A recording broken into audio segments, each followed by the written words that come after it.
We do a lot of leadership development in the healthcare world. We do a physician leadership academy, we've done nurse leadership academies, and people have often compared the battle, the challenge of the leaders on the front lines, doctors, nurses, respiratory therapists, and others in this age of COVID as a war. Is it an apt analogy in your opinion? No, and I'll tell you why. And it's probably not the reason why you think I'm going to say.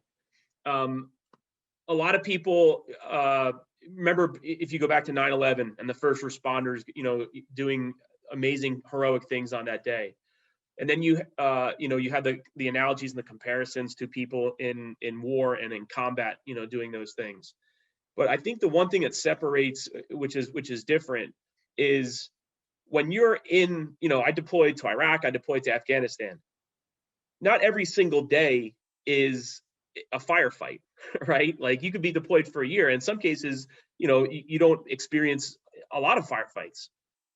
These nurses and the healthcare workers, they're on the front lines every day. There's no respite. There's no rest.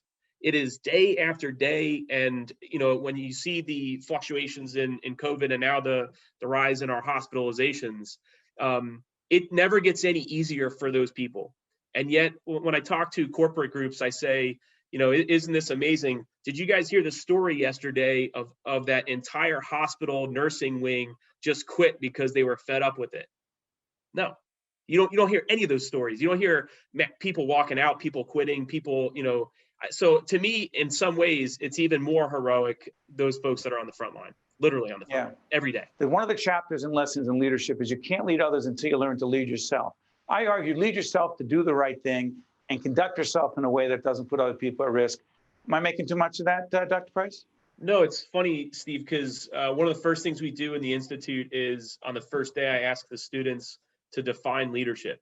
And I don't give them any type of primer, I don't tell them, I say, don't Google anything, just put down your definition. We collect those definitions. And then the next week, I aggregate them and put them into a word cloud. And the one word that shows larger than any other, and this is 3 years running, by the way, the one word that shows up more than any other in terms of frequency is the word others. And if I had to use one word to define leadership, if you just gave me one word, it would be others. So, look, I know how politicized everything is now, and we're in a hyper, partisan world.